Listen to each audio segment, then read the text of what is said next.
comme on va pas se le cacher, avec tout ce qui se passe dans les réseaux sociaux actuellement sur le mot que je vais pas citer.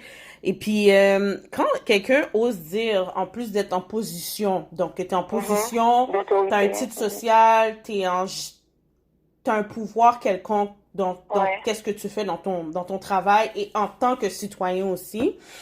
Je dis que quand on dit ils ne comprennent pas, je trouve que c'est une forme, Oui.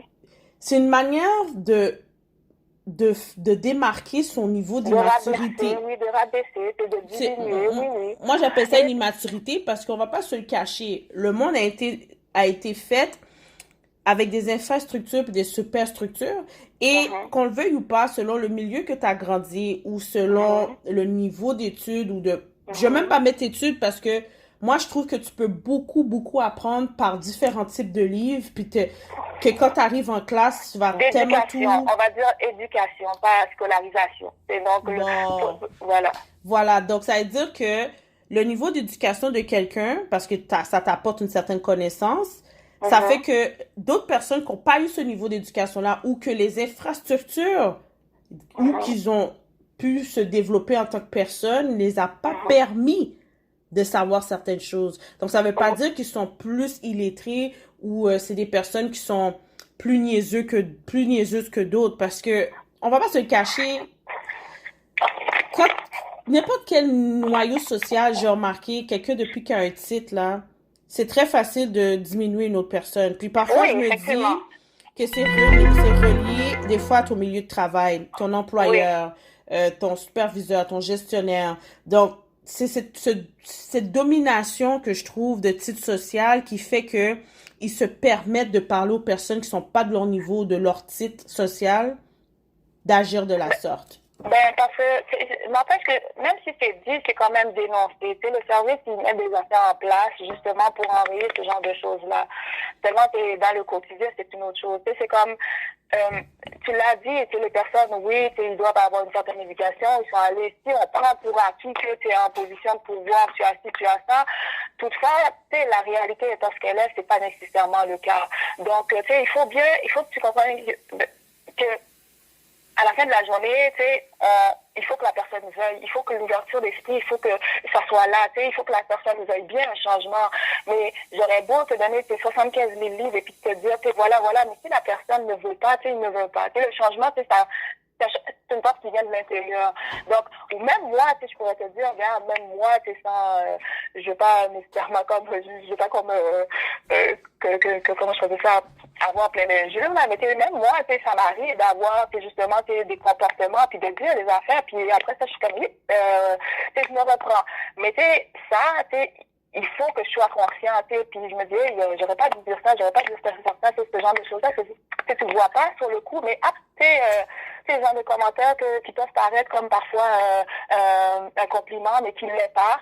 Mais il faut que la personne veuille, tu sais, sinon c'est comme je faisais ça, c'est trop facile. Tu sais, on peut pas juste changer. Seulement, tu sais, par petits gestes, par petites affaires, tu sais, dénoncer, et puis dire que, regarde, je suis pas à l'aise avec telle affaire, puis le dire, tu comprends? Puis moi, quand j'entends ce genre de choses-là, que je suis une des premières à dire non, tu sais, écoute, je suis pas à l'aise, non, tu sais, on devrait pas, tu sais, non, c'est les Premières Nations, c'est les personnes que je respecte, nanana. Puis, tu sais, ces gens-là, tu les connais pas, tu vois eux, mais tu vois pas le reste de la communauté. Est-ce que tu connais la communauté? Est-ce que tu t'es donné la peine de savoir c'est qui? Est-ce que tu sais qu'est-ce qu'ils font? Tu sais? Donc, mais les gens, c'est en général, et puis je parle généralement, c'est très facile, tu comprends, de juste blâmer, puis de juste juger ce qu'on voit, sans nécessairement aller chercher à comprendre le pourquoi du comment. Donc, moi, je suis désolée, mais c'est comme quand je vois, ben, tu sais, le syndrome de SAF, d'alcool fétal chez les autochtones, c'est quelque chose qui fait en sorte qu'il peut avoir une incidence sur leur comportement, leur façon d'agir aussi. Donc, oui, santé mentale aussi. Donc, c'est des trucs, c'est des affaires qui sont difficiles, mais que justement, on a des outils. Puis, comme je te dis, le service correctionnel, essaie aussi de nous donner par plusieurs façons, c'est comme des programmes ou voyons, des voyons, ils nous donnent des examens, des trucs à faire, des trucs à lire pour justement nous sensibiliser sur la question. C'est des espèces de séances, de cours, de formation pour justement, c'est comme qui nous ouvre petit à petit à ça, qu'on soit sensible à ça, surtout la question de santé mentale, la diversité aussi, parce que parfois, si c'est notre quotidien, si c'est ce qu'on a toujours vu, qu'on a toujours compris, qu'on a toujours écouté l'équation 1 plus 1 égale 2 dans notre tête, mais c'est quand tu dis 1 plus 1 égale 3, ben comme j'ai bugué, tu comprends? Donc, il faut de la formation, il faut dénoncer, il faut de l'ouverture d'esprit, il faut que la personne veuille aussi, il faut l'amener à comprendre qu'il y a un vent de changement, puis ça se fait petit à petit, tu comprends? Donc, oui, il y a ce genre de choses, oui, il va en avoir toujours, parce que c'est comme j'aime dire aussi, c'est comme là où il y a l'humain, là où il y a l'homme, il y a de la stupidité. Donc, mais c'est une affaire qui doit changer petit à petit. Puis le service correctionnel met tous les moyens. Écoute, là 2 ans, il y avait aussi un système de dénonciation par téléphone qui est mis pour l'harcèlement. Donc, il fait des campagnes sur la diversité, pour justement sensibiliser les gens à s'ouvrir. Puis c'est dans le quotidien, c'est pas parce qu'ils être là ça aujourd'hui que demain ça va changer. Ça va être des petites affaires au quotidien qui finalement, écoute, il va avoir une brise, un petit changement. Tu comprends? Donc c'est ça. Donc, est-ce que tu confirmes que on parlait des injures qui étaient placées envers les prisonniers ou des personnes racisées? Toi, en tant que personne, en tant que femme, puis en tant que femme noire, lors de ton stage, après ton diplôme en technique policière, après ça, tu as dû poursuivre certaines études par la suite. As-tu été victime de racisme envers tes collègues, lors de tes entrevues, des injustices que tu as dû vivre avec? Parce que tu as constaté que c'était pas relatif à cause que tu n'étais pas bonne, mais plus parce que tu étais une femme et en plus d'être noire? Durant le stage ou durant tout le processus, en fait, processus pour rentrer au service correctionnel, le PSC, le programme pour rentrer, non, j'ai pas vécu ça. Même durant l'entrevue, non. Ça a été très... comment je faisais ça? J'étais préparée aussi, je savais à quoi m'attendre. Donc, j'avais les études, j'avais ça de mon côté. Donc, non, je n'ai pas senti ça. Puis, quand je suis allée il y a 12 ans, ça s'est passé assez rapidement. Donc, non. Là où il peut en avoir, ou là il y en aura toujours, puis comme je te dis, il faut vraiment le dénoncer, c'est toujours dans le milieu du travail, à l'intérieur des murs. C'est un milieu fermé, c'est un milieu d'hommes. Oui, tu as des blagues sur les femmes. C'est comme, oui, t'en as. Des commentaires, vous les femmes, on en a vu, des commentaires, les germaines, on en a entendu, mais comme je te dis, c'est toujours comme les dénoncer, soit tu le dénonces pas vraiment, c'est par un grief ou quoi que ce soit, ou soit que tu fais une réplique assez sanglante directement, puis ça finit là.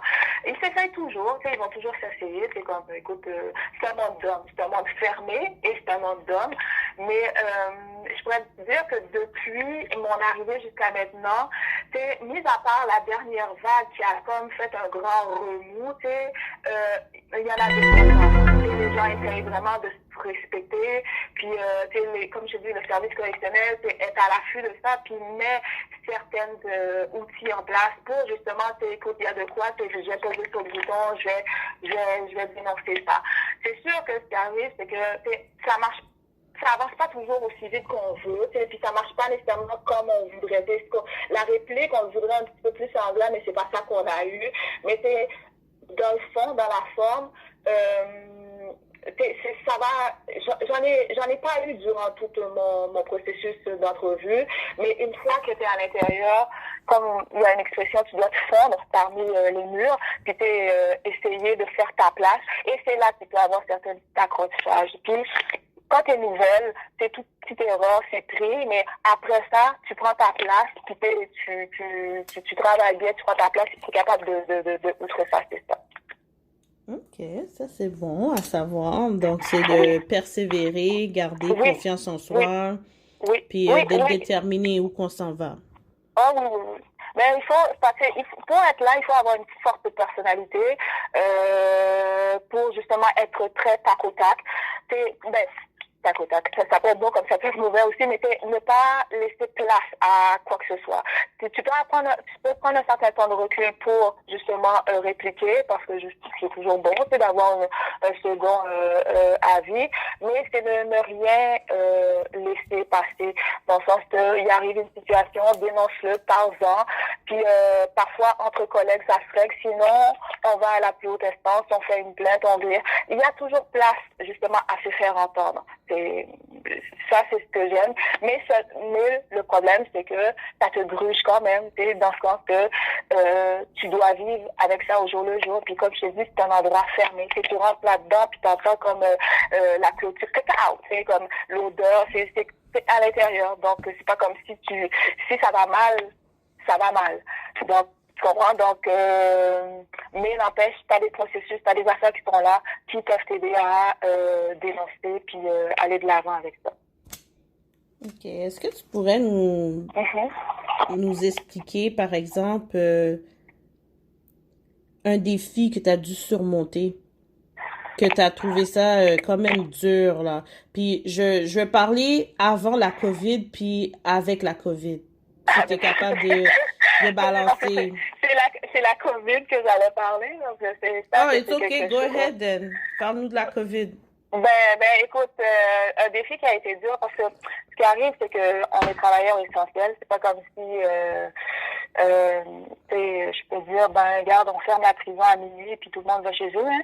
Donc, oui. Mais si tu me permets, je vais y aller comme tu l'as dit, dans un premier temps.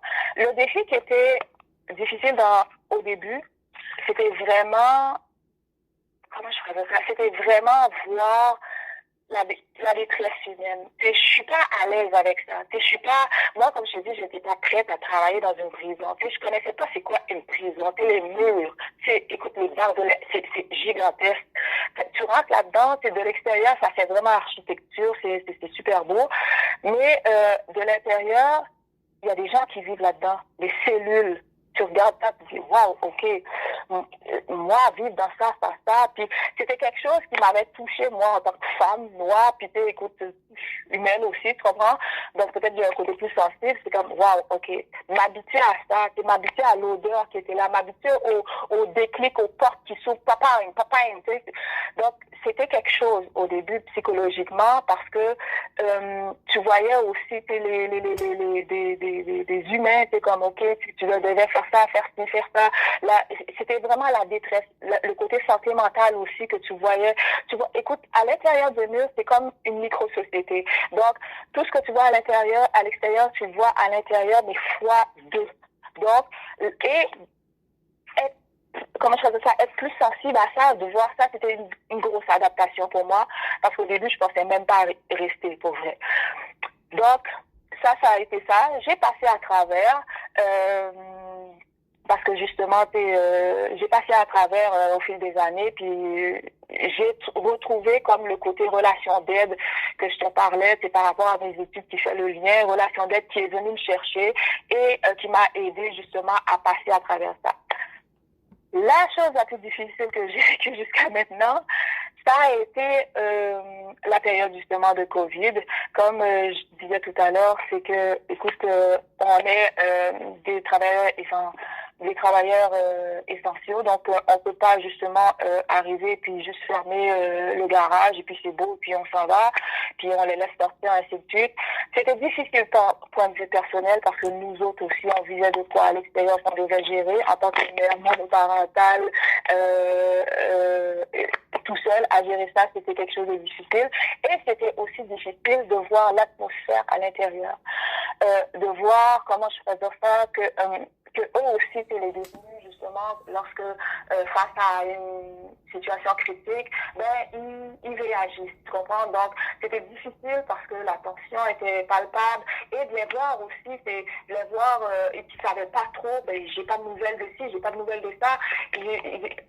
Ça, c'était une période mais extrêmement difficile à passer. Parce que, je ne veux pas, ça a un impact aussi sur la vie à l'extérieur, sur ta famille, tes enfants. Quand tu rentres à la maison, tu rentrais pas en souriant, là, tu comprends? Donc, tu rentrais parce que